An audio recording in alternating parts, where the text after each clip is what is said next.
Welcome to Friday Beyond Spotlights, where you can see influential and talented Hong Kong people with incomparable experience and unique knowledge from different aspects to come on our lighthearted yet informative show to help business leaders and the wider community to explore ideas, grasp opportunities across multiple sectors, and see behind and beyond spotlights so that we can make our dream bigger and achieve more together.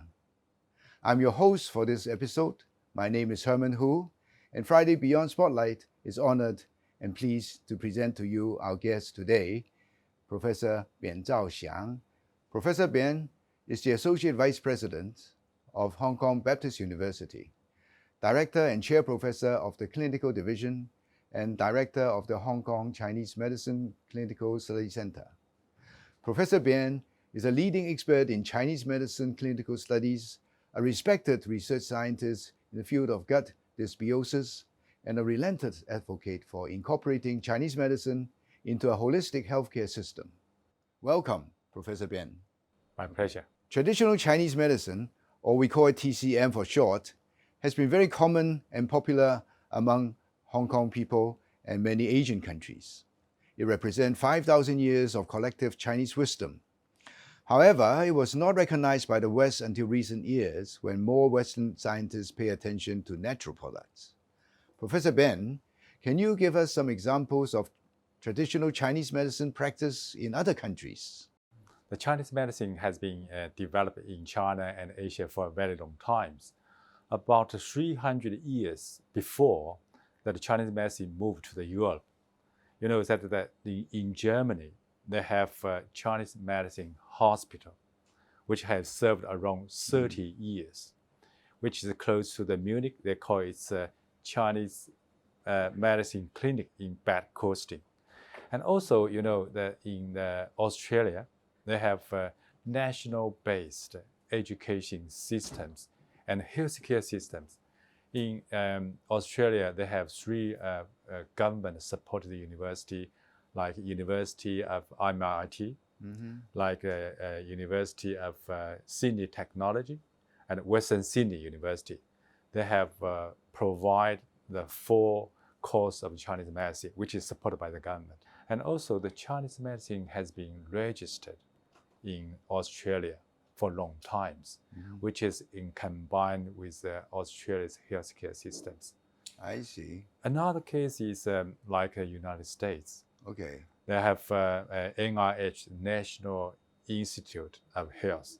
They set up the complementary medicines, which majority is Chinese medicines. Nationwide, around 30 national centers. So in the United States, many kinds of the Chinese medicine has been provided in the United States. There are a lot of fundamental differences between Chinese and Western medicine and the approach to health. Professor Bian, can you tell us a little bit about these differences? Yeah, you are true that the Chinese medicine and West medicine is totally different systems. We know that the Chinese and Western medicine doctor target on the same target. We're dealing with prevention, dealing with treatment and rehabilitation for the humans. But differently, we think that the Chinese medicine, which is holistic, which is natural and also individualized, which is totally different from Western medicine in terms of, we call it not the holistic, it's organ-based. It's not the individualized, but standardized. Not the naturally, but it's chemically based. So it's a totally different systems. In the West, they want to standardize everything. Yeah. And this is why they said that Chinese medicine is not trustworthy because you don't have a standard. But the problem is that for human disease, you cannot standardize every person's disease at the same time. That's the reason we say different people may have the different characteristics, they have the different appetite, they have the lifestyles. The disease base is also different. So when we're treating the disease, we cannot standardize all the treatment.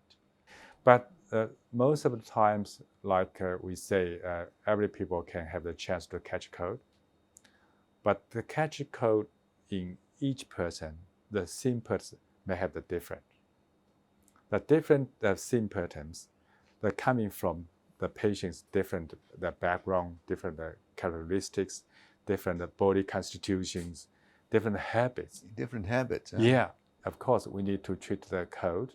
The cold syndrome is a part of, like they have a running nose, they have the cough, those of stuff is one way.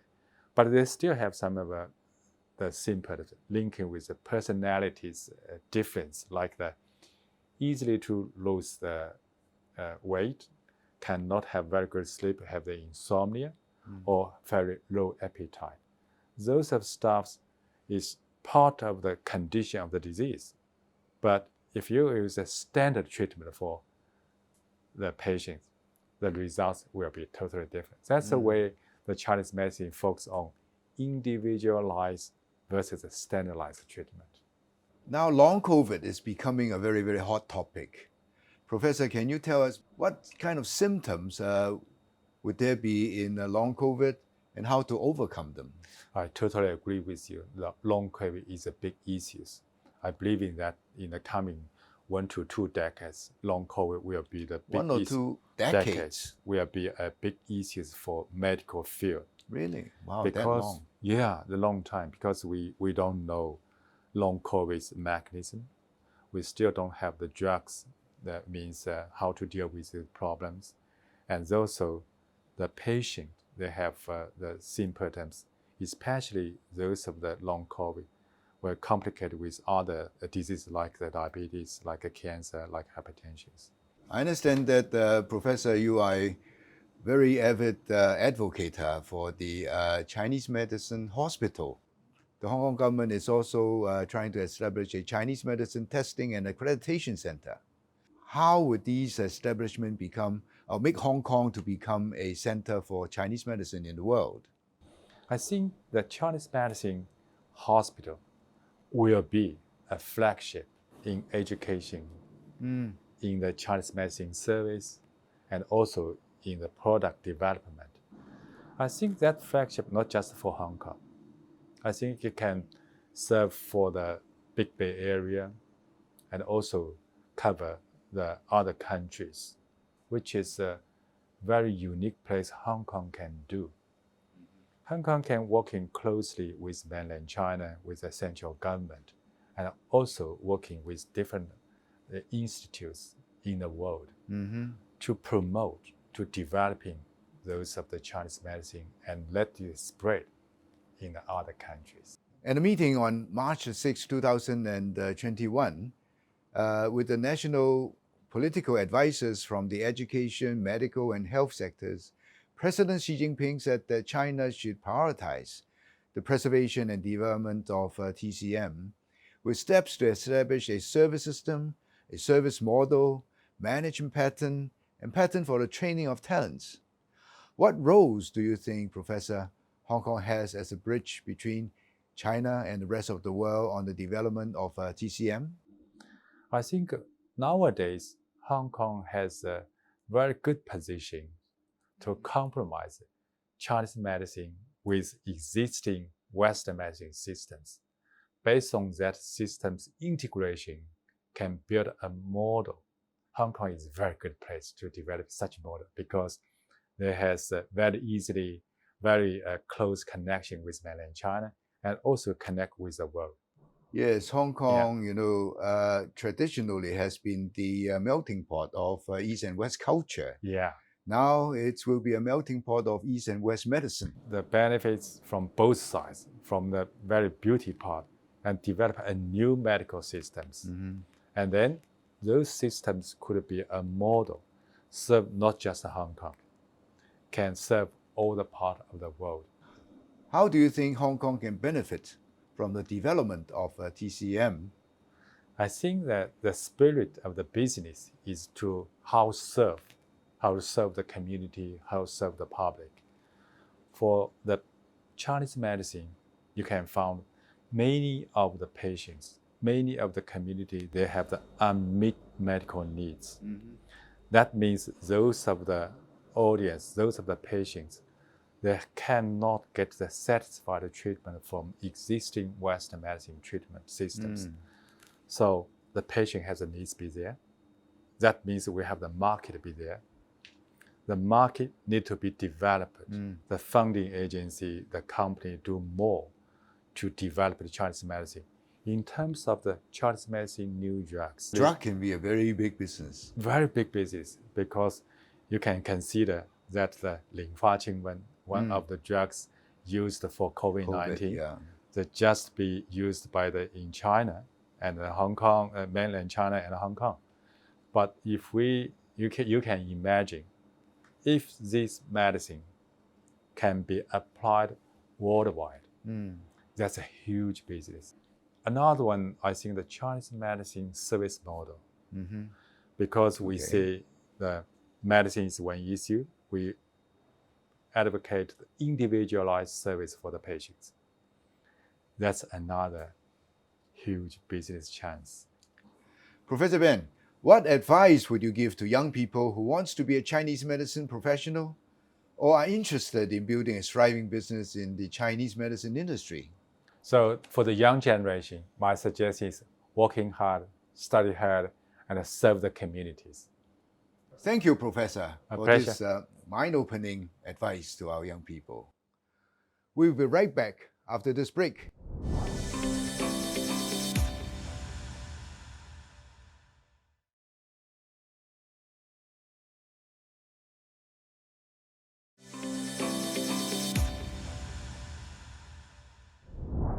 Welcome back to Friday Beyond Spotlight. We have with us today Professor Bian Zhaoxiang. Who is Professor Bian behind the spotlights? What made him who he is today? For this segment of our Beyond Spotlight story, we ask our guests to bring along an item that is especially dear to them, with significant meaning that personifies their Lion Rock spirits and has helped to shape who they are today. Professor Bian, could you show us the item and share your unique story with us? I do have the poems want to share with us. We have the poems which is I liked very much. It's originally coming from the Buddhist temple in Chengdu. It shows that the 看了就做，做了便放，放了便了，了了有何不了？慧生于觉，觉生于思，思生于自在，生生还是无声。Which give me lots of the inspiring, lots of the thought in the practice, in the daily lives.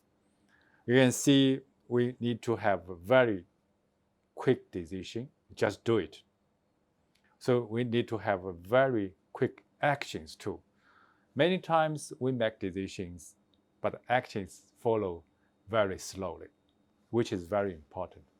I can share with you a story with you that when I do the doctors as an emergency unit in mainland China, that times we see the patients in emergency unit.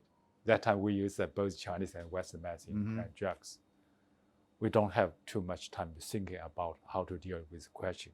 We need to quickly find a solution for the patients, which is very, very important, which helped me to form a strategy in our daily life, in our works. So you need to have those of the quick decision, quick actions. Quick action. Yeah, that's very important. Quick decision, quick action, and move along. This is exactly what our Lion Rock spirit is all about. I agree. Well, Professor, do you have any real-life stories that you can share with us in how to practice your philosophy? I do have the story, which is my patient. It's coming to see me around 20 years ago in our clinics. Okay. He suffered from very serious insomnia. He coming from medical professional. You know, Hong Kong medical professional have very good supply, everything. He see the doctors, including Chinese medicine doctor and Western medicine doctors. And so your patient was a doctor himself? He's a nurse. Oh, it's a nurse. As a nurse, yeah, in the hospital. Regularly, we are asking why they have the insomnia, what's the difference, what's the major issues, prescribe the formulation to the patient. Second week, he coming back. He tell me his complaints still be there. He still suffer from the serious insomnia.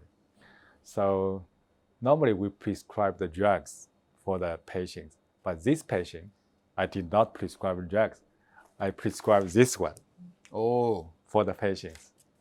So after I got her reasons, I haven't prescribed the herbs for the patients, just prescribed this one and explain the reason and why, how to dealing with these issues. Seems to be her understand what I'm talking about. I left the consultation room. My students are curious about, you did not prescribe herbs, just a poem. Let me see the effectiveness. After around 2 months later, the patient is coming back, totally refreshed, changed. In fact, I did not remember the patient.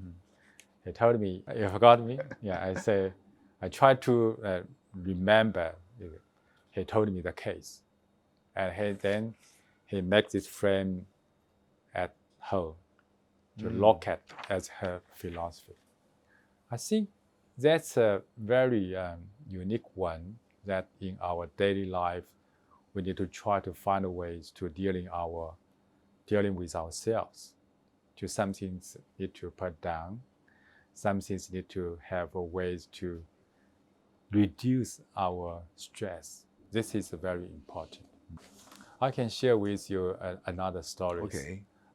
During the fifth wave of the COVID-19, that times Hong Kong is at a critical moment. Every day, the patients' number increased dramatically, very high.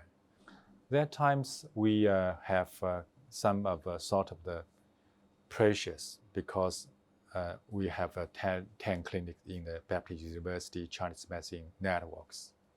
The patients coming to see the help for the COVID because some family members suffer from that. We need to make a very quick decision to see whether we can provide help for them. And also, we need to have the daily operation for the normal patients. Quickly, we discuss internally. That's a very critical moment for Hong Kong. I think everybody understands that times the situation is worse than SARS situation. So we quickly make a decision. We need to provide support to those quarantine patients. And then we report to the university, and our senior manager of university support us a lot. So we quickly opened the second day for the telemedicine. That time, telemedicine concept in Hong Kong is not as popular as nowadays. I could remember at that time it was quite a groundbreaking decision. Yeah. Some people say that how can you prescribe something without seeing the patient or touching the patients? Yeah, especially the Chinese medicine doctor you have need to feel the pulse. Feel the pulse. That's a very critical moment. So we say, even we don't have the pulse, but let's ask more about the patient's history, about patient's symptoms. Let's compensate because of no pulse touching elements. We found at last it works. Okay. It really helped the patients. It did. It did, yeah. And it did a lot of good to the Hong Kong community. We are proud of our team because our doctors, our supporting teams, our university can help in this fifth wave pandemic, really help the society. Thank you very much, Professor Bian. I think we rely on you to continue to break new frontiers for TCM. We will work more. Let's working together. Yeah. Now we come to one of our favorite segments, the rapid fire questions. I will be asking you, Professor Bian, some quick and fun questions, and you just answer them, whatever comes up to your mind first. Okay? Okay. What is your favorite hobby? Hiking.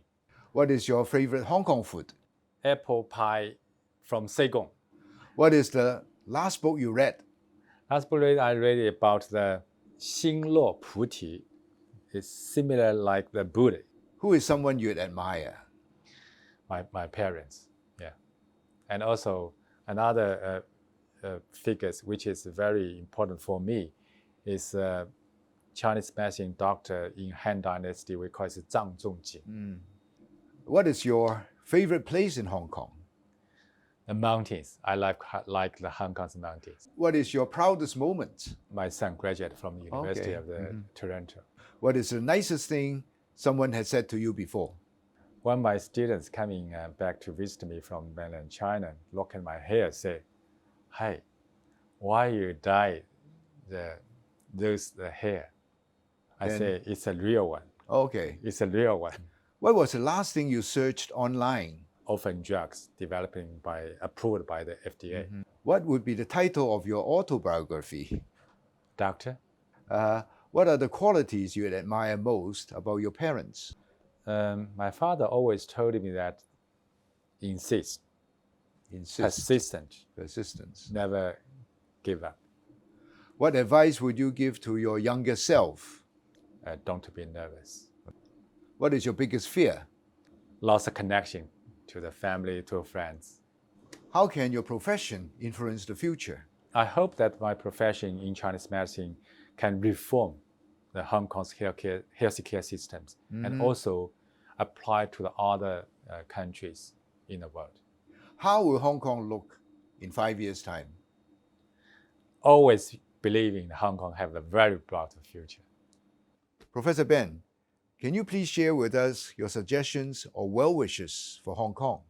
My word wish is let's open the ball, fly to everywhere in the world. Let's have the fun. Thank you, Professor, for joining us on this episode. We have learned so much from you. Thank you all for joining us on Friday Beyond Spotlight. See you next time. Professor Ben, can you check me up and see how am I today? Sure. Let's check the pulse first. Okay. And this one. Professor, you look very serious. Yeah, I'm thinking about the pulse. It sounds like the 18 years old, a very young pulse. Oh, wow. Yeah. Oh, it must be tennis. And my wife's soup. Wow. Wife's soap must be the secret. Yeah.